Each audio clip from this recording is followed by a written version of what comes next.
जी कैफ 7 आज के लेक्चर का आगाज करते हैं, लेक्चर नंबर 9। और आज हम चैप्टर 1 को कंप्लीट करने जा रहे हैं। चैप्टर 1 के कंसेप्ट हमने सारे पढ़ लिए हुए थे।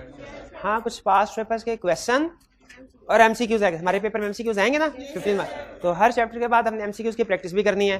लेकिन उससे पहले जो आपको असाइनमेंट दी गई थी, सिर्फ 3 क्वेश्चन थे, आपने 10 मिनट में फुड़का दिए होंगे। अपने सामने रख लीजिए क्वेश्चन अपने सामने रखें मेरे भाई। क्वेश्चन किधर है? असाइनमेंट किधर है? असाइनमेंट किधर है? एक बाकी क्वेश्चन असाइनमेंट किधर है? नहीं, क्यों नहीं की असाइनमेंट किधर है? असाइनमेंट किधर है आपकी? शाबाश शाबाश। असाइनमेंट आपकी असाइनमेंट नहीं है। असाइनमेंट किधर? नहीं की असाइनमेंट तो ढूंढने से भी नहीं मिलेगी। किधर की है फिर? किधर खो गई असाइनमेंट आपकी? नहीं, वो पेज खा रहा था। ज़बानी नहीं असाइनमेंट होती मेरे भाई। कोई आपकी असाइनमेंट किधर है? असाइनमेंट। चलिए डिस्कशन स्टार्ट करते हैं क्वेश्चंस की। अच्छा देखिए, उससे पहले प्रीवियस लेक्चर्स में, बल्कि इस चैप्टर में कोई भी क्वेश्चन पूछना चाहते हो तो पूछ लीजिए वन बाय वन।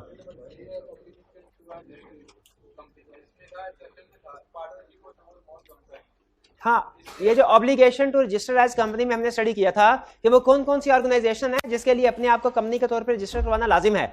उसमें जो आखिरी वाली 2 एग्जांपल्स थी वो मैंने आपसे कहा था आपने उसका रट्टा लगाना है। ठीक है, जॉइंट फैमिली वाले और पार्टनरशिप और जॉइंट फैमिली वाले। हाँ जी, आंखें बंद कर ले तो नहीं, आंखें बंद करके रटा लगता है। एक दफा पहले पढ़ लें, फिर उसका आंखें बंद करके दोहराते जाएं, ऐसे तो रटा लगता है। ठीक है, वो जैसे भी लिखा हुआ है ना, 20 लिखा हुआ, हमें 20 याद कर ले रटा। इसको आपने गौर फिक्र नहीं करना। ठीक है, पहले वाले 2 बताइए। पहले वाले 2 क्लियर हो गए एक्सेप्शन आपको? ठीक जी। सर जो सोसाइटी में था उसमें हमने बॉडी कॉर्पोरेट की 2 एक्सेप्शंस पढ़ी थी, कोऑपरेटिव सोसाइटी और statutory body under federal government की। तो सर कि ये एक्सेप्शंस इसी की बात हो रही है सोसाइटी में? हाँ जी बिल्कुल, कि अगर कोई कोऑपरेटिव सोसाइटी किसी दूसरे लॉ में जो उसका अपना कोऑपरेटिव सोसाइटी को डील कर रहा हो उसके मुताबिक रजिस्टर्ड है, तो उसको फिर हम कंपनी लॉ में नहीं छेड़ते। हमारा जनरल रूल है, उसको फिर हम कहते हैं जो तुम्हारे कोऑपरेटिव सोसाइटी है, जिस लॉ में तुम रजिस्टर्ड हो, उसमें जो कुछ लिखा हुआ है उसके मुताबिक तुम्हारे साथ डीलिंग होगी। हाँ जी बिल्कुल। और कोई क्वेश्चन? एक मिनट जी। एसोसिएशन ऑफ पर्संस पे पार्टनरशिप एक्ट नहीं लगता, ये मेरा ख्याल इनके लिए सोसाइटीज एक्ट होता है, इनके ऊपर अलग से वो अप्लाई होता है। पार्टनरशिप जब तक आप एज पार्टनरशिप बिजनेस को रजिस्टर नहीं करवाएंगे, ठीक है, यहाँ पार्टनरशिप एग्रीमेंट नहीं करेंगे, आपकी पार्टनरशिप क्रिएट नहीं होती। पार्टनरशिप एक्ट नहीं लगता उसके ऊपर। और कोई क्वेश्चन?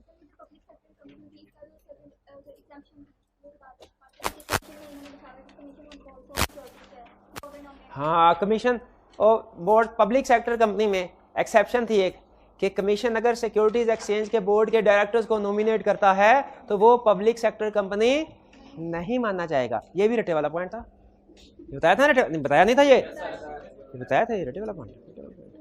ठीक है, फॉरेन कंपनी से मुराद ऐसी कंपनी है जो कि पाकिस्तान से बाहर इनकॉर्पोरेटेड है। ठीक है, पाकिस्तान से बाहर इनकॉर्पोरेटेड है, लेकिन वो कुछ ऑपरेशंस पाकिस्तान में कर रहे हैं। ठीक है, उसे फॉरेन कंपनी कहते हैं जी। एक्ट और ऑर्डिनेंस में क्या फर्क है? एक्ट उस लॉ को कहते हैं जो पार्लियामेंट ने पास किया हो, जो बाकायदा प्रोसेस से, और ऑर्डिनेंस वो है जो डायरेक्ट प्रेसिडेंट पास कर देगा। ये तो बिजनेस लॉ में आपका टॉपिक होता था, उसमें पढ़ते थे कि अभी भी उधर ही ऑर्डिनेंस की लाइफ कितनी होती थी? 120 डेज। हाँ जी जी। स्पेशल रेजोल्यूशन की एग्जांपल्स। अच्छा हाँ, ये एग्जाम पॉइंट ऑफ व्यू से इंपॉर्टेंट है ये क्वेश्चन।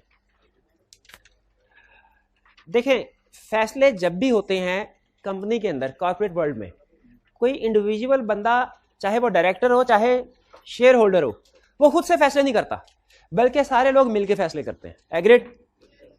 डायरेक्टर्स की मीटिंग में भी फैसले होते हैं और जनरल मीटिंग में भी फैसले होते हैं। डायरेक्टर्स की मीटिंग में जो फैसले होते हैं, डिसीजन पास होते हैं, वो होते हैं मेजोरिटी की बेस पे। नॉर्मल ज़बान में हम जिसे लफ्ज़ कहते हैं ना डिसीजन, लॉ में उसके लिए वर्ड यूज होता है रेजोल्यूशन।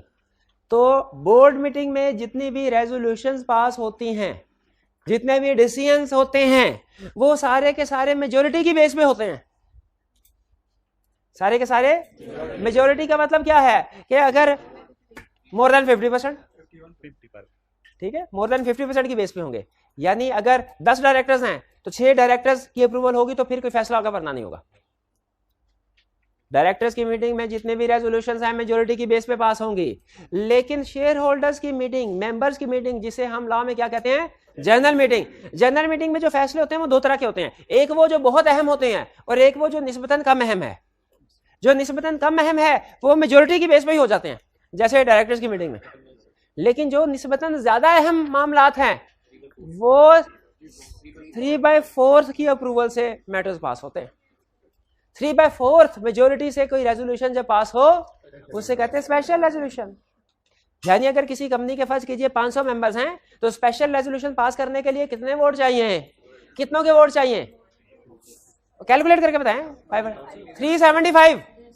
और ऑर्डिनरी रेजोल्यूशन पास करने के लिए कितने वोट चाहिए, 250। इसका मतलब है स्पेशल रेजोल्यूशन पास करने के लिए ज्यादा वोट चाहिए। तो लॉ ने कहा है कि जो ज्यादा अहम मामलात होंगे ना वो कैसे डिसाइड होंगे, शेयर होल्डर्स की मीटिंग में स्पेशल रेजोल्यूशन के जरिए से। जो रूटीन के मामलात हैं वो ऑर्डिनरी रेजोल्यूशन के जरिए से। अब अगला क्वेश्चन, कौन से मैटर्स ऑर्डिनरी रेजोल्यूशन से डिसाइड होते हैं, कौन से मैटर्स स्पेशल रेजोल्यूशन से डिसाइड होते हैं। लॉ ने इसकी लिस्ट हमें बना के दी हुई है, लॉ ने हमें इसकी लिस्ट बना के दी हुई है। जैसे मुझे बताइए, फाइनेंशियल स्टेटमेंट्स कंपनी की हर साल बनती हैं, तो फाइनेंशियल स्टेटमेंट की कंसीडरेशन, डिविडेंड का डिसीजन हर साल होता है, डिविडेंड के बारे में जो डिसीजन मेकिंग होती है ऑर्डिनरी रेजोल्यूशन से, ठीक है। डायरेक्टर्स रिपोर्ट हर साल बना के शेयर होल्डर को भिजवाई जाती है, डायरेक्टर्स रिपोर्ट की कंसीडरेशन ऑर्डिनरी रेजोल्यूशन से। लेकिन मेमोरेंडम और आर्टिकल्स की अल्टरेशन क्या ये हर साल होती है, ये कभी कभार होती है बवक्त जरूरत। तो अगर मेमोरेंडम ऑफ एसोसिएशन और आर्टिकल्स ऑफ एसोसिएशन में किसी किस्म की अल्टरेशन करवानी हो, चेंज करवानी हो, तो उसके लिए कौन सी रेजोल्यूशन पास होगी, स्पेशल रेजोल्यूशन। तो ऑर्डिनरी रेजोल्यूशन और स्पेशल रेजोल्यूशन में फर्क समझ आ गया आपको, ठीक है। किसके लिए ज्यादा वोट चाहिए, स्पेशल रेजोल्यूशन के लिए। तो मुझे बताइए, अगर डायरेक्टर्स की मीटिंग में, जिसे बोर्ड मीटिंग भी कहते हैं, अगर कोई हाईली इंपॉर्टेंट मैटर हो तो वो ऑर्डिनरी रेजोल्यूशन से पास होगा या स्पेशल रेजोल्यूशन से? गलत, गलत। ये ऑर्डिनरी रेजोल्यूशन और स्पेशल रेजोल्यूशन के में जो टर्म्स है ना, ये जो डिफरेंस है, ये सिर्फ शेयर होल्डर्स की मीटिंग के, जनरल मीटिंग के लिए यूज होता है। बोर्ड मीटिंग में सिर्फ एक ही तरह की रेजोल्यूशन होती है, ऑर्डिनरी, बस, ठीक है, सिंपल मेजोरिटी। ये चीज ध्यान में रखिएगा। क्लियर हो गया फर्क जी मेरे भाई, ऑर्डिनरी रेजोल्यूशन और स्पेशल। और कोई क्वेश्चन जी? बोर्ड मीटिंग का डिसीजन कुछ और हो, जनरल मीटिंग का डिसीजन कुछ और हो। अब जनरल रूल बता रहा हूं, जनरल रूल किसकी चलेगी, जनरल मीटिंग की, शेयर होल्डर्स की, शेयर होल्डर मालिक जी। कंपनी तो डायरेक्टर चला रहा है, लेकिन डायरेक्टर्स को कौन चला रहा है, डायरेक्टर को कौन अपॉइंट करता है वाला, शेयर होल्डर्स। अगर डायरेक्टर्स के फैसलों से शेयर होल्डर खुश नहीं है, शेयर होल्डर डायरेक्टर्स को रिमूव कर सकते हैं, शेयर होल्डर्स डायरेक्टर्स को रिमूव कर सकते हैं, ठीक है। लेकिन अच्छा, इसमें एक फर्क ध्यान में रखिएगा, इसका यह मतलब नहीं है कि डायरेक्टर ने जो काम करने थे शेयर होल्डर्स उनको रिमूव करके खुद काम करना शुरू हो जाएंगे, नहीं, बल्कि शेयर होल्डर्स क्या करेंगे, अगर कोई डायरेक्टर उन्हें पसंद नहीं है, उनकी मर्जी के मुताबिक काम नहीं करता, उसको रिमूव करके उसकी जगह पे अपना कोई बंदा अपॉइंट करेंगे और वो बंदा उनके बिहाफ पे काम करेगा, ठीक है। क्लियर हुए बात? शेयर, जैसे हमने कंसेप्ट पढ़ा था ना कि शेयर होल्डर कंपनी को ओन करते हैं, कंपनी आगे एसेट्स को ओन करती है, शेयर होल्डर्स डायरेक्ट एसेट्स को ओन नहीं करते। उसी तरह शेयर होल्डर्स डायरेक्टर्स को अपॉइंट करते हैं, डायरेक्टर्स कंपनी रन करते हैं, share holders direct company run नहीं कर सकते। लेकिन अगर शेयर होल्डर्स को डायरेक्टर से इख्तलाफात हो तो वो डायरेक्टर्स को रिमूव करके अपनी मर्जी के डायरेक्टर्स अपॉइंट कर सकते हैं, लेकिन डायरेक्ट मामलात को मैनेज नहीं कर सकते वो शेयर होल्डर। क्लियर हुई है बात? हाँ, एक केस है जिसमें 1% शेयर होल्डर भी हो, डायरेक्टर भी हो, तो वो फिर अपनी मर्जी के मुताबिक काम कर सकते जी। क्या डायरेक्टर्स जो चेंज होंगे स्पेशल रेजोल्यूशन से होंगे? मेरा ख्याल है कि ये कोई स्पेशल रेजोल्यूशन ही होनी चाहिए, लेकिन अभी मैं इसके ऊपर कोई कमेंट नहीं दे रहा। लेकिन मेरा ख्याल है कि ये कोई अहम चीज़ है, डायरेक्टर्स का रिमूव होना, ठीक है। अगर आप मुझे कहते हैं ना सर चीफ एग्जीक्यूटिव का रिमूव होना, मैं फौरन कहता यस, चीफ एग्जीक्यूटिव का रिमूव करना चाहते हैं, कर सकते हैं स्पेशल रेजोल्यूशन के जरिए से। चीफ एग्जीक्यूटिव का रिमूव करना छोटी मोटी बात है क्या? चीफ एग्जीक्यूटिव को इजी ले लिया आपने? चीफ एग्जीक्यूटिव को छोटा बड़ा बंदा होता है क्या? नहीं, वो तो पूरी कंपनी को रन कर रहा है। चीफ एग्जीक्यूटिव को रिमूव करना कर सकते हैं, यस। कैसे? स्पेशल रेजोल्यूशन से। डायरेक्टर्स को रिमूव करना चाहे कर सकते हैं, यस। कैसे? मुझे लग रहा है कि कोई स्पेशल किस्म की रेजोल्यूशन होगी। स्पेशल रेजोल्यूशन नहीं कह रहा, क्या कह रहा हूँ? स्पेशल किस्म की रेजोल्यूशन होगी डायरेक्टर को रिमूव करने के लिए। नहीं नहीं, अपॉइंट करना रूटीन का मैटर है, रिमूव करना स्पेशल मैटर है। अच्छा, लॉ में दो टर्म्स होते हैं, रिमूव, एक होता है रिटायर। वैसे अब आप क्वेश्चन पूछ रहे हैं ना, तो मैंने कहा मैं भी, क्योंकि आज पढ़ने के लिए जरा कम है, तो मैंने कहा बजाय ये कि क्लास जल्दी ऑफ कर दी जाए थोड़ा पढ़ा के, क्यों ना आप जो क्वेश्चन पूछ रहे हैं बहाने से कुछ नमाज नहीं, तो जब क्लास पूरे टाइम पे खत्म होती है तब नमाज अदा नहीं करते आप?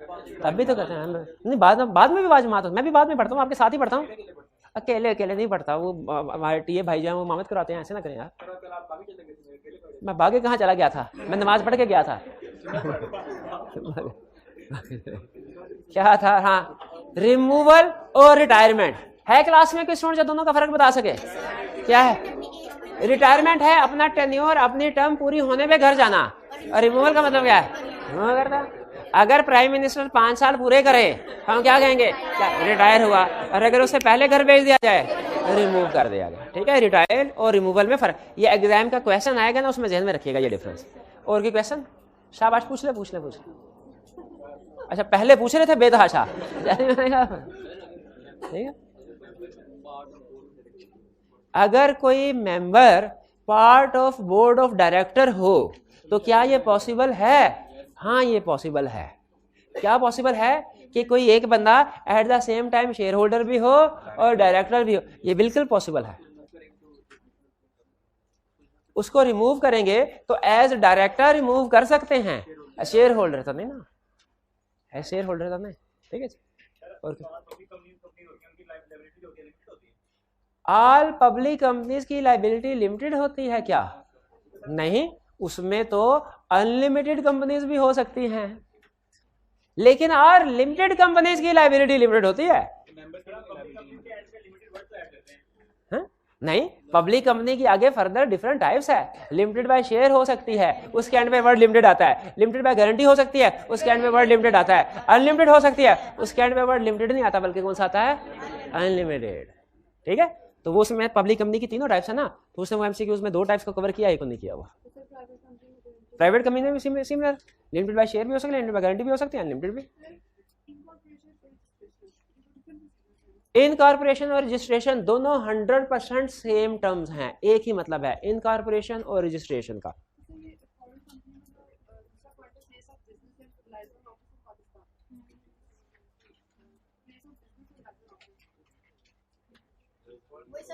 फॉरेन कंपनी नहीं, फॉरेन कंपनी सुनो, एक है पाकिस्तानी कंपनी, वो कौन सी कंपनी है? जो मेड इन पाकिस्तान हो, मेड इन पाकिस्तान हो। फॉरेन कंपनी कौन सी होगी? जो मेड इन फॉरेन हो, मेड इन फॉरेन हो। अच्छा, मेड इन फॉरेन को तो हम बॉडी कॉर्पोरेट कहते हैं, हैं? मेड इन फॉरेन को हम क्या कहते हैं? Body corporate.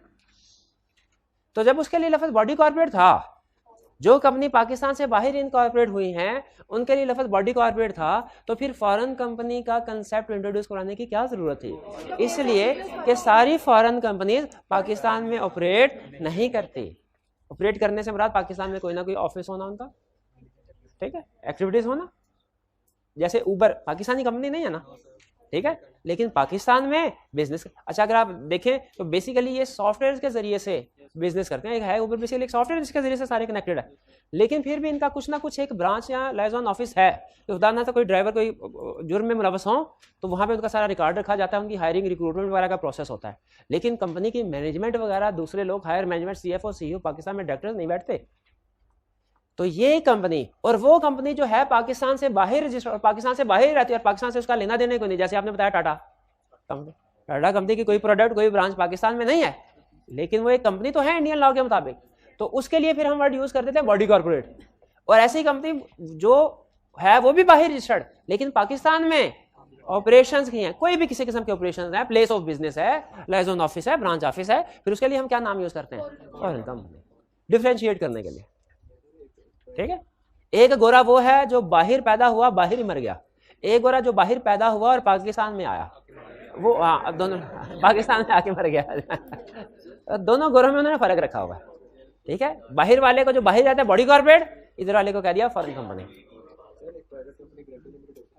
क्या एक प्राइवेट कंपनी, क्या एक प्राइवेट कंपनी गारंटी लिमिटेड हो सकती है? यस, एक private company guarantee limited, guarantee private limited जी। एम्बेसीज फॉरेन कंपनी नहीं होगी, वो तो गवर्नमेंट के अंडर आते हैं। हाँ, वो पब्लिक सेक्टर कोई ऑर्गेनाइजेशन, कोई ऑफिस होगा, कंपनी नहीं होगी वो। और क्या क्वेश्चन? शेयर रजिस्ट्रार क्या होता है? ये आपने पढ़ा कहाँ? ऑफिस, वो ऑफिसर्स की डेफिनेशन में। अच्छा, बाकी की टर्म समझ आ गई? नहीं, बाकी की टर्म समझ आ गई? शेयर रजिस्ट्रार मैं बताता हूँ। प्राइवेट कंपनी, क्या प्राइवेट कंपनी के शेयर होल्डर शेयर ट्रांसफर कर सकते हैं? खागे मार। राइट रिस्ट्रिक्टेड है, प्रोहिबिटेड नहीं है। ट्रांसफर कर सकते हैं लेकिन इजाजत के साथ, इजाजत के साथ। जैसे आपने बिजनेस लॉ में अगर पढ़ा हुआ है तो वहां पे कंसेप्ट होता था, क्या एक पार्टनर अपना हिस्सा किसी दूसरे को बेच सकता है? था यस, बेच सकता है लेकिन इजाजत के साथ। अब पहले एग्जिस्टिंग पार्टनर से पूछ लो, अगर वो खरीदना चाहते हो तो उनको बेचो, नहीं तो फिर बाहर की तरफ जाओ। ठीक है, तो इसी तरह का कंसेप्ट है कि प्राइवेट कंपनी में शेयर होल्डर शेयर को ट्रांसफर कर, लेकिन राइट रिस्ट्रिक्टेड है, यानी उसे पहले अपने डायरेक्टर शेयर होल्डर से इजाजत लेनी पड़ेगी, फिर ट्रांसफर कर सकता है। पब्लिक कंपनी में ये राइट रिस्ट्रिक्टेड नहीं है, आप जब चाहें किसी को भी शेयर ट्रांसफर। लेकिन पब्लिक कंपनी की भी दो टाइप्स हैं, लिस्टेड और अनलिस्टेड। अनलिस्टेड में ज्यादा ट्रांसफर ऑफ शेयर्स नहीं होता, लेकिन लिस्टेड कंपनी के शेयर्स चूंकि स्टॉक एक्सचेंज में लिस्टेड होती है और वहां पे हजारों लाखों इन्वेस्टर डेली बेसिस पे मौजूद होते हैं, तो लिस्टेड कंपनी के shares minutes, with in minutes thousands और बाज़ औक़ात मिलियंस ऑफ शेयर बिकते हैं, उसमें ट्रांसफर बहुत इजीली हो जाता है। अच्छा, अब एक लिस्टेड कंपनी के डेली बेसिस के ऊपर स्टॉक एक्सचेंज में शेयर बिक रहे हैं और सैकड़ों ट्रांजैक्शन बाज़ औक़ात हो रही होती है। अगर ये सारे काम कंपनी खुद हैंडल कर रही हो, पुराने जमाने में कंपनी खुद करती थी, तो कंपनी तो सारा दिन यही हैंडल करती रहेगी। रोज के 100 आएंगे कस्टमर और कहेंगे शेयर हमारे नाम पे ट्रांसफर कर दो। तो इसीलिए शेयर को ट्रांसफर करवाने के लिए कंपनीज ने इस फंक्शन को आउटसोर्स किया होता है। आउटसोर्स समझते हैं कि किसी और बंदे को कहा भाई तुम हमारे बिहाफ पे ये बुक मेंटेन करो। जो रजिस्टर ऑफ मेंबर्स है ना, जिसमें कंपनी के सारे मेंबर्स के नाम और उनके शेयर होल्डर्स लिखे होते हैं, वो रजिस्टर ऑफ मेंबर दे देते हैं उस बंदे को और उसे क्या कहते हैं कि शेयर ट्रांसफर करने का काम अब तुमने करना है। जब कोई पुराना बंदा नए बंदे को शेयर ट्रांसफर करता है, वो क्या करते हैं, रजिस्टर ऑफ मेंबर में से पुराने शेयर होल्डर्स का नाम काट दिया और नए शेयर होल्डर का नाम लिख दिया और उसके शेयर्स लिख दिए कितने खरीदे हैं उसने। तो इस पर्सन को जो ये काम करता है इसे क्या कहते हैं, शेयर रजिस्ट्रार। ये याद रखिए लिस्टेड कंपनीज का होता है। ब्रोकर ये चीज नहीं है, ब्रोकर है जो स्टॉक एक्सचेंज में बैठा होता है, ब्रोकर और चीज है, उसका कंपनी के साथ डायरेक्ट लिंक नहीं होता। शेयर रजिस्ट्रार का कंपनी के साथ डायरेक्ट लिंक होता है, ये कंपनी ने अपॉइंट करना। अच्छा, अगर समझ आया तो मुझे बताइए शेयर रजिस्ट्रार किस तरह की कंपनीज के लिए रिक्वायर्ड है, private, public, listed, unlisted? Listed companies के लिए। ठीक है, वो हमेशा लिस्टेड पब्लिक ही होती है, प्राइवेट कभी लिस्टेड कंपनी नहीं होती। क्लियर हो गया शेयर रजिस्ट्रार? और कोई क्वेश्चन? स्टॉक एक्सचेंज सिर्फ आपको एक जगह प्रोवाइड करती है जहां पे बायर और सेलर्स मिलके है, मार्केट है सिर्फ।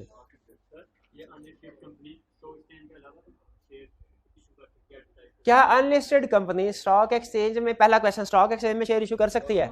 नहीं। क्या स्टॉक एक्सचेंज के अलावा शेयर इशू कर सकती है? यस। स्टॉक एक्सचेंज में तो जनरल पब्लिक बैठी है ना, और आपको पता है कि सिर्फ लिस्टेड कंपनी जनरल पब्लिक को शेयर इशू कर सकती है।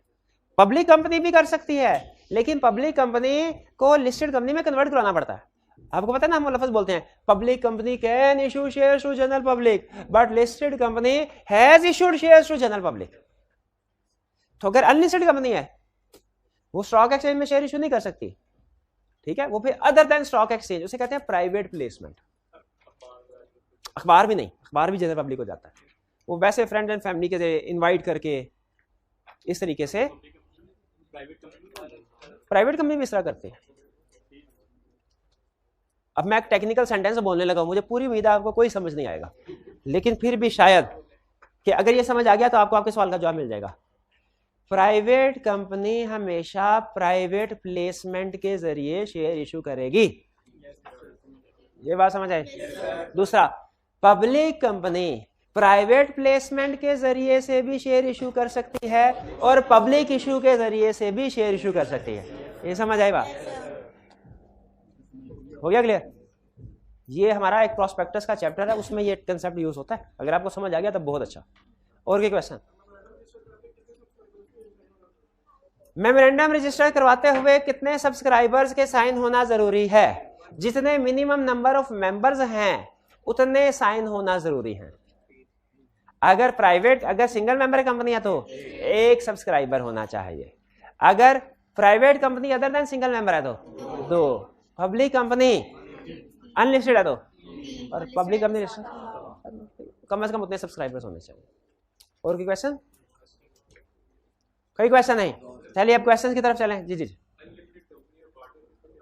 अनलिमिटेड कंपनी एक टाइप ऑफ कंपनी है और पार्टनरशिप एक पार्टनरशिप है।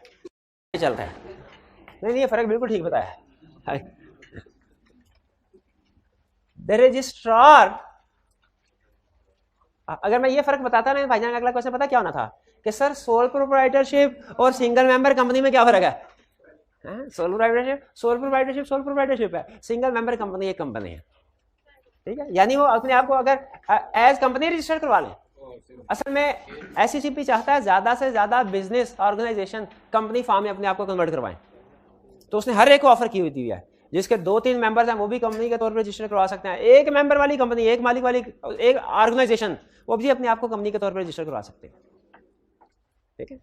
तो अगर तो आप सोल प्रोप्राइटर है लेकिन चाहते हैं जरा company form of business enjoy करें तो क्या करें? एसएमसी बना लें। और अगर आप पार्टनरशिप हैं और चाहते हैं कि company form of business enjoy करें, क्या करें? अनलिमिटेड कंपनी बना लें, ठीक है। और अगर आप पार्टनरशिप है और चाहते हैं लिमिटेड लायबिलिटी करवा लें तो लिमिटेड कंपनी करवा लें, प्राइवेट या पब्लिक। अच्छा 70, the registrar after registering the memorandum and articles of association has issued a certificate of incorporation to Shahbaz limited, a company with an authorised share capital of 300 million. Under the companies act 2017 briefly describe the effects of such registration. इस registration के क्या effects हैं? वो body corporate हो गई, separate legal status है, limited liability है, perpetual succession, own seals. हाँ ये क्या था? Subscriber become member, own registration, और एक और भी था, subscribers become holder of initial shares, और एक डायरेक्टर वाली बात भी थी कोई, directors proposed in articles become persons named in articles become deemed director. Clear है? पास पेपर का, ये भी पास पेपर का क्वेश्चन है और सीफैब लेवल का क्वेश्चन है। On 29th April 2012, a memorandum of association of AB Limited was filed for registration in the office of registrar. However, on 25 May 2012, a letter from registrar office was received by the subscriber. और ये कैसे letter इसको receive हो सकता है? Registrar को इसका address कैसे पता चला होगा? अच्छा, डॉक्यूमेंट मेमोरेंडम और आर्टिकल डिक्लेरेशन ऑफ कंप्लायंस के साथ एड्रेस फॉर कॉरेस्पॉन्डेंस, हाँ उसी एड्रेस पे उसने लेटर भेजा, इसीलिए एड्रेस लिखा जाता है। Letter from the registrar office was issued by the subscribers to the memorandum. ये सब्सक्राइबर क्यों लिखा हुआ है? प्रमोटर्स क्यों नहीं लिखा? क्योंकि साइन कर चुके हैं। मेंबर्स क्यों नहीं लिखा? क्योंकि अभी कंपनी बनी ही नहीं। Subscriber to the in which the registration was refused on ground that objects stated in memorandum were inappropriate. उन्होंने कहा हम रजिस्ट्रेशन नहीं कर रहे, क्यों? आपके मकसद एप्रोप्रिएट नहीं है। Describe what course of action is available to AB Limited in the above situation according to Companies Act. क्या कोर्स ऑफ एक्शन अवेलेबल है? क्या करे? डॉक्यूमेंट्स को रिवाइज कर दे, जो डिफेक्ट है उसको रिमूव करके दोबारा रिवाइज डॉक्यूमेंट्स को फाइल करे। और दूसरा कोर्स ऑफ एक्शन क्या है?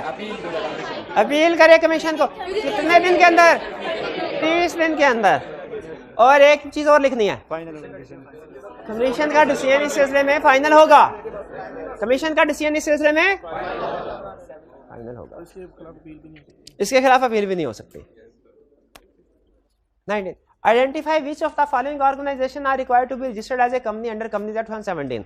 वो अब आपको पता है ना, वही कंसेप्ट कि कौन कौन सी ऑर्गेनाइजेशन के लिए एज कंपनी रजिस्टर्ड होना लाजमी है, याद है? 20 पार्टनरशिप और association of person for gain more than 20% हो तो कंपनी के तौर पर रजिस्टर होना लाजमी है। लेकिन इसकी एक्सेप्शन थी cooperative society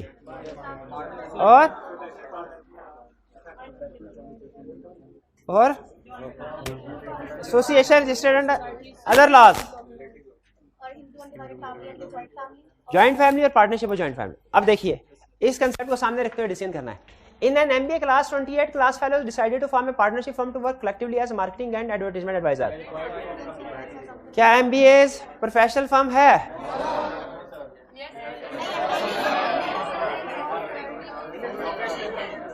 MBAs firm of professionals नहीं है, इसीलिए इनके लिए वो है अकाउंटेंट्स, लॉयर्स। तो एक नहीं professional academic qualification professional. B a group of 130 persons formed a housing cooperative society in Multan and got it registered under the Cooperative Societies Act। अब तो किसी और लॉ में रजिस्टर्ड है। अब इसके ऊपर कंपनी लॉ वाले प्रीमियम लगेगी कि कोऑपरेटिव सोसाइटी वाली, जो उसका अपना है। तो इसके लिए क्या कंपनी के तौर पर रजिस्टर्ड होना लाजमी है? नहीं है। B okay. A registered Hindu undivided family of 37 members is carrying on joint family business. Not required, exception है। After qualifying CA 28 chartered accountant decided to form partnership firm to work collectively as chartered accountants. Chartered Accountants Ordinance 1961 prohibits to practice as chartered accountants with limited liability. Professional firm है ये required. इसका मतलब है सिर्फ पहली type of firm required है company के तौर पर रजिस्टर कराने के लिए, बाकी की रिक्वायर्ड। क्लियर हो गया ये? चलिए, लेकिन अभी MCQs तो हैं, MCQs तो हैं। प्रोफेशनल CS को प्रोफेशनल, क्योंकि CA एक प्रोफेशन है। इस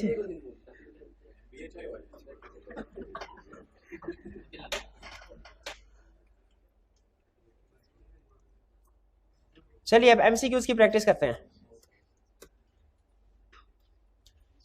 कह रहे multiple choice question, select the most appropriate answer. अच्छा ये क्यों नहीं लिखा सेलेक्ट द करेक्ट आंसर?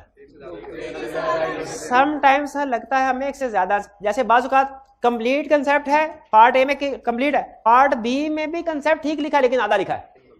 तो है पार्ट ए भी ठीक, पार्ट बी भी ठीक, लेकिन पार्ट ए पूरा सच है, पार्ट बी आधा सच है। तो हमें मोस्ट अप्रोप्रिएट ऑप्शन कौन सी सिलेक्ट करनी है? सारा सच। वरना आप कहेंगे सर आधा सच भी झूठ तो नहीं है ना, है तो वो गलत तो नहीं है ना। तो इसीलिए समटाइम मोस्ट अप्रोप्रिएट का वर्ड लिखा होता है करेक्ट इनकरेक्ट की बजाय। इसका मतलब ये हुआ अगर आपको कहीं पे लग रहा हो ना दो ऑप्शंस दोनों ठीक है, तो दोनों में से जो ज्यादा बेहतर आपको लगे उसको सेलेक्ट करना। फ्रॉम द ऑप्शंस कम बेहतर का आप नंबर नहीं मिलेगा। Option available for each of the following multiple choice question. Each MCQ carries 1 mark. These questions are adopted from ICAP study test. ये बता दिया मैं, कहीं आप ये ना कहें कि सर ICAP की बुक से छप्पा मारा आप। मैंने खुद मान लिया कि MCQs है ना, MCQ हमने ICAP की बुक। लेकिन याद रखें जो हमारे कंसेप्ट्स होते हैं, जो क्वेश्चंस के सोल्यूशन होते हैं, वो हमारे कभी भी छापा नहीं होते, कभी भी छापा नहीं होते। ठीक है, तो ये चूंकि जरूरी है, अगर ये क्वेश्चन आपको प्रैक्टिस ना करवाए जाए तो आपकी तसल्ली ना हो कि सर ICAP की बुक पूरी नहीं करवाई आपने। ठीक है, तो वॉल्यूम 1 में हमने जो MCQs इंक्लूड किया वो ICAP वाले हैं, लेकिन वॉल्यूम 2 में जो MCQs इंक्लूड किए हैं वो ICAP वाले नहीं है। नहीं, वो अपने फिर भी नहीं है, फिर भी इधर उधर से इकट्ठे किए हुए दूसरे एग्जामिनेशन बॉडी के। सिर्फ कंसेप्ट मेरा अपना होता है, और क्वेश्चंस का सॉल्यूशन वो मैं खुद करता हूं। Which type of business structure is created by a process of incorporation?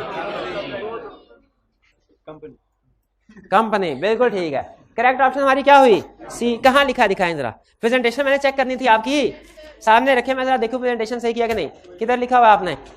किधर नहीं लिखा हुआ आपने? आंसर ये लिख के आने थे ऑप्शन, ये लिखना था, ये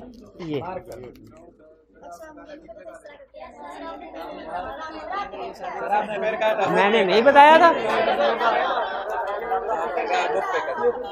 मैंने नहीं बताया था, मैंने बताया था लेकिन आपने रोजा रखा हुआ था जी। आगे चले, बाहर साथ साथ मैच करते जाएं। तो पहली ऑप्शन क्या हुई? C company. Second, body corporate और corporation includes body corporate corporate a company incorporated under companies act और कंपनी लॉ। अच्छा, कंपनीज एक्ट 2017 तो हो गया, कंपनी लॉ का मतलब क्या है?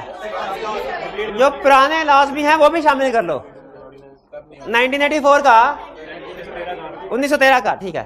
तो ये बॉडी कॉर्पोरेट है। एक कंपनी इनकॉर्पोरेटेड आउटसाइड पाकिस्तान, ये भी बॉडी कॉर्पोरेट है। और body corporate declared as body corporate under relevant statute, ये भी बॉडी कॉर्पोरेट है। तो सारी के सारी बॉडी कॉर्पोरेट है। ये तीनों बॉडी कॉर्पोरेट हैं, ये तीनों बॉडी कॉर्पोरेट है। ये नहीं बॉडी कॉर्पोरेट, तो कौन बॉडी कॉर्पोरेट? ये बॉडी कॉर्पोरेट, ठीक है। अच्छा मुझे बताइए, बी वाली डेफिनेशन में क्या ऐड करेंगे तो ये फॉरेन कंपनी बन जाएगा, लाइजॉन ऑफिस, बट ठीक है, ठीक। आगे चलते हैं। मैन में कम एंड मैन में go but the company exist. इंसान आते हैं जाते हैं, कंपनी वही रहती है। This explains which characteristics? Perpetual succession. Perpetual liability तो हमने कभी पढ़ा ही नहीं। कैपेसिटी टू सू, क्या कंपनी सू कर सकती है दूसरे लोगों को? कर सकती है। कंपनी अगर किसी के खिलाफ केस फाइल करेगी, इसे क्या कहेंगे? कंपनी ने क्या किया? सू किया। और अगर कंपनी दो लोगों के खिलाफ केस फाइल करेगी, सू किया। अच्छा, इसके बाद सेपरेट लीगल एंटिटी तो नहीं आएगा। अच्छा चले, परपेचुअल सक्सेशन आएगा। बी ऑप्शन करेक्ट, बी ही करेक्ट है। आगे चले। 4, what is separate legal personality? Separate legal personality that the members in general meeting are regarded by law as a person. Members तो पैदा होते नेचुरल पर्सन है, वो तो है ही अलग person. That the board of directors is regarded as person. That the company as an entity is regarded by law as a person. Yes, तो इसका करेक्ट ऑप्शन क्या हुआ? सी। डी भी पढ़े थे। D, the managing director of the company is regarded by law as a person. नहीं। अच्छा, managing director आपके लिए एक नई टर्म आगे, इसको अंडरलाइन कर लें।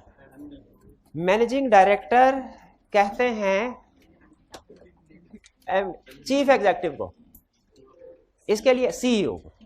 समटाइम इसके लिए एक और टर्म बोली जाती है प्रेसिडेंट। अब देखा, कंपनी का प्रेसिडेंट कभी सुनी है टर्म? तो उससे मुराद क्या पाकिस्तान का प्रेसिडेंट होता है? कंपनी का। वो चीफ एग्जीक्यूटिव के लिए टर्म बाज़ औक़ात मैनेजिंग डायरेक्टर या प्रेसिडेंट की टर्म बोली जाती है, लेकिन लॉ में याद रखें ये टर्म यूज नहीं हुई। लॉ चीफ एग्जीक्यूटिव के लिए सिर्फ और सिर्फ चीफ एग्जीक्यूटिव टर्म यूज करता है। मैनेजमेंट में या आम बोलचाल में बोलते हुए हम मैनेजिंग डायरेक्टर या चीफ एग्जीक्यूटिव की टर्म यूज कर लेते हैं। तो 4 में correct option C clear. Next 5, the effects of incorporation are limited liability of the owners of the business, separation of ownership from control यानी management, transfer of ownership and perpetual succession. तो all of the above. क्या हुआ? ए भी ठीक है, B भी ठीक है, सी भी ठीक है। किस पे टिक लगाएं? डी पे लगाएं। All of the above. अब देखें, है ए ऑप्शन भी ठीक, बी भी ठीक, सी भी ठीक, लेकिन मोस्ट अप्रोप्रिएट कौन सी है? नजर नहीं आ रहा? बुक में देखिए है, नजर नहीं, क्यों नहीं आ रहा? किनको नजर नहीं आ रहा? अच्छा ऊपर कर देते हैं स्लाइड, नो प्रॉब्लम। अब ठीक है, अब ठीक है। The concept of limited liability applies to directors of company, creditors, owners or shareholders. Yes, C option correct. To the bankers of the company. ये किसके लिए है? Owners के लिए। 6 में C option correct. 7. If a limited company is unable to pay its debts, it may be forced into liquidations. Liquidation किसको कहते हैं? Winding up. Winding up. Bankruptcy. वो wind up हो सकती है। The assets of the company will then be used to pay some of its unpaid liabilities. ठीक है, assets बेच के कुछ ना कुछ लाइबिलिटीज पे की जाएगी, एंड उसके बाद क्या किया जाएगा? Directors will be required to pay personally remaining unpaid debts of the company. नहीं, डायरेक्टर्स की कोई लाइबिलिटी नहीं होती, प्रोवाइडेड वो अपने पावर्स के अंदर एक्ट करें। B the share holders will be required to pay personally remaining unpaid debts of the company. Limited liability, हाँ, अप टू द अनपेड। शाबाश, इन्होंने कहा सर शेयर होल्डर रिस्पॉन्सिबल होते तो है, लेकिन up to unpaid amount. Question में अगर मुझे बताइए, क्या पार्टली पेड शेयर इशू करना आजकल इसकी इजाजत है? तो क्वेश्चन में अगर मेंशन नहीं है कि शेयर पार्टली पेड है, फुली पेड, हम क्या अज्यूम करेंगे? वो उस सूरत में होता, बी उस ऑप्शन में उस सूरत में करेक्ट होती जब क्वेश्चन में उसने पार्टली पेड शेयर की बात की होती। क्वेश्चन में चूंकि पार्टली पेड शेयर की बात नहीं की, इसलिए हम नॉर्मल सिचुएशन अज्यूम करेंगे जो क्या होती है? Fully paid. वो ठीक लिखा होगा अनपेड डेट्स। तो B C the debenture holders will be required to pay personally remaining unpaid, इनको तो पैसे भी होने हैं बल्कि। D the share holders will not be required to pay personally remaining unpaid debts of the company. क्यों share holders क्यों required नहीं है? क्योंकि वो हाँ जी फुल्ली पेड शेयर इसलिए। क्लियर? आगे चलते हैं। 7 हो गया, नेक्स्ट हमारा 8। Limited liability applies to all companies, all public companies, all limited. Limited liability का कंसेप्ट जाहिर है लिमिटेड कंपनीज पे अप्लाई होगा। C option correct. 9. Directors and other officers of the company act on behalf of the company and provided they act within their powers, they will be personally liable for debts of the company. They will not be personally liable for the debts. ये B option correct. They along with the shareholders will be personally liable for the debts of the company. They along with other officers of the company will be personally liable for the debts of the company. ये भी गलत। तो correct option क्या हुई? B. 10. Company law includes Companies Act 1913, yes. Companies Act 2007, yes. Companies Ordinance 1984, तो तीनों ठीक है। मोस्ट अप्रोप्रिएट क्या हुई? D, all of the. 11. Public listed company means, public listed company का मतलब क्या है? Such form of public company who securities किसे कहते हैं? Plural form, shares and debenture are listed on the exchange, ये डेफिनेशन है ठीक। Such form of private company, private company तो कभी लिस्टेड हो ही नहीं सकती, ये तो प्राइवेट सुन के हम आगे चले गए। C such form of public company whose name of member are listed on exchange में सिक्योरिटीज लिस्टेड होती हैं, नेम लिस्टेड नहीं होते। D such form of public company whose name of directors are listed on exchange, नहीं ये भी name की बात कर रहा है, लिस्टेड नहीं होते। तो करेक्ट ऑप्शन क्या हुई? ए। क्लियर? आगे चलें। 12. Private company other than single member company can be registered by at least 2 members and member restricts the maximum number of members to 50. A. लेकिन आपको याद है हमने क्वेश्चन किया था जिसमें मेंबर्स की तादाद 50 से बढ़ी थी, तो हमने सोल्यूशन में कहा था कि जॉइंट ओनर शेयर होल्डर्स को एक कंसीडर करो। 50 से तादाद नहीं बढ़ी थी, लेकिन फर्ज कीजिए अगर तादाद 50 से बढ़ जाए तो उसे पब्लिक कंपनी में कन्वर्ट करना पड़ेगा। 12 क्लियर? 12 में करेक्ट ऑप्शन है ए। Next 13. A company or body corporate which exercise or controls more than 1/2 of the voting securities of other company or controls the composition of board of such other company is known as, जो control करती है वो holding company, और जिसकी securities directors control किया जाए subsidiary company. तो इसमें चूंकि वो पूछ रहा है कि जो कंपनी कंट्रोल कर रही है तो वो होल्डिंग कंपनी होगी। सी ऑप्शन करेक्ट है। Okay. 14. Licence to association not for profit shall be granted by commission, बिल्कुल कमीशन ग्रांट करता है on the fulfilment of certain condition, certain condition fulfil करने के बाद। चूज द इनकरेक्ट वन, बताइए कौन सी कंडीशन गलत है? A, it shall apply to profit if any in promoting its objects, they can pay profit to its members out of it, ये गलत है। वो मेंबर्स को प्रॉफिट या डिविडेंड डिस्ट्रीब्यूट नहीं कर सकते। C the payment of any dividend to its member is prohibited, correct. They will work only for useful objects, ये भी करेक्ट। तो जो गलत है स्टेटमेंट वो बी, और यही हमने सेलेक्ट करनी थी। 15. SECP has been vested means given, vested means given. SECP has been vested with lot of powers under Company Act 2017 and it has got powers to regulate the affairs of all company. Pakistan में जितनी भी companies है, चाहे वो bank से relate कर रही हो, चाहे इंश्योरेंस कंपनी हो, नॉन बैंकिंग कुछ भी हो, हर तरह की कंपनीज को रेगुलेट कौन करता है? SECP। लेकिन स्टेट बैंक एक तरह की कंपनीज को सिर्फ रेगुलेट करता है, बैंकिंग कंपनीज को, लेकिन कमीशन इसका मतलब है बैंक्स के दो रेगुलेटर्स हैं। कौन कौन? स्टेट बैंक ऑफ पाकिस्तान और SECP। तो 15 में करेक्ट ऑप्शन क्या हुई?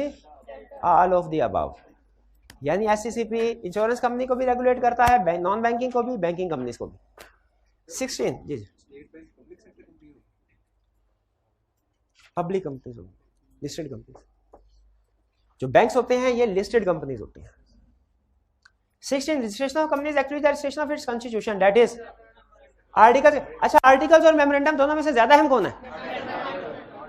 मेमोरेंडम। तो कंपनी की रजिस्ट्रेशन का मतलब होता है मेमोरेंडम की रजिस्ट्रेशन। जिस दिन मेमोरेंडम की रजिस्ट्रेशन हुई उसी दिन सर्टिफिकेट ऑफ इनकॉर्पोरेशन इशू कर दिया जाता है।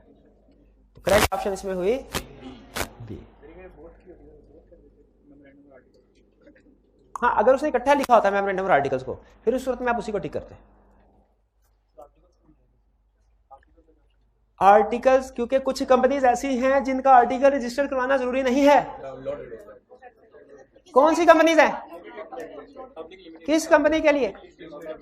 Company limited by shares. इसीलिए उसने आर्टिकल्स को रजिस्टर कराना लाजमी नहीं किया हुआ। मेमोरेंडम हर एक का रजिस्टर होगा, इसलिए यहाँ पे मेमोरेंडम है ऑप्शन, आर्टिकल्स नहीं है। क्योंकि अगर कंपनी ने आर्टिकल रजिस्टर नहीं करवाया तो सारी जिंदगी फिर रजिस्टर नहीं हो सकेगी अगर आर्टिकल्स का रूल रखते तो। लॉ ने रूल्स किसका रखा है? मेमोरेंडम का। 17 registration of memorandum and articles mean the registration of company. The registrar after registering the company shall issue a certificate of incorporation which shall state date of birth of CEO, CIC number of directors, address of directors, okay, date and birth of CEO। ये गलत है। Date of incorporation, date of incorporation, C option correct है। 18 Which of the following is obliged to be registered under companies act 2017? A cooperative society with 35 members already registered in relevant law। ये cooperative society register होगी आज company? नहीं होगी। हाँ जी, हाँ जी, तो company में रजिस्टर्ड नहीं होगी। तो यहाँ पे इसका मतलब है इसको सिलेक्ट नहीं करना हमने। A joint family of 27 members carrying joint family business। A trading partnership firm with 22 partners, ये होगी। C option correct. A law partnership firm with 22 partners, lawyers भी प्रोफेशनल फर्म्स है। तो सी ऑप्शन करेक्ट। इसके लिए कंपनी के तौर पर रजिस्टर करवाना लाजमी है। Any persons associated for any lawful purpose may by subscribing their names to a memorandum of association and complying with requirements of the act in respect of में public company, public company लिखा, private लिखा होता तो हमारा answer क्या होता? 2 or. Public company लिखा, answer क्या होगा? करेक्ट ऑप्शन हमारी हुई डी। सी तो नहीं होगी, 3 भी हो सकते हैं, उससे ज्यादा भी हो सकते हैं। तो मोस्ट अप्रोप्रिएट ऑप्शन क्या हुई? 20 last MCQ. Under the provisions of company act 2017 composition of companies board shall be deemed to be controlled by another company if that other company by exercise of power exercisable by at its discretion can. एक company दूसरी company के composition of board को control कर सकती है अगर क्या हो? Appoint all or majority of directors. नहीं, तो अपॉइंट तो रिमूव भी तो होना चाहिए। Appoint or remove majority of directors, all भी होना चाहिए। Appoint or remove all or majority of directors, C option होनी चाहिए। अपॉइंट मेजॉरिटी ऑफ डायरेक्टर्स नहीं। तो उसमें करेक्ट ऑप्शन हमारी क्या हुई? सी। जी जी, जैसे होल्डिंग कंपनी होती है वैसे होल्डिंग मेंबर भी हो सकता है। नहीं, होल्डिंग कंपनी। और कोई क्वेश्चन? चलिए, कल इंशाल्लाह हम चैप्टर 2 स्टार्ट करेंगे। आपको माइंड मैप्स मिल गए हैं ना? चलिए, आज का लेक्चर यहाँ खत्म करते हैं हम। अल्लाह हाफिज।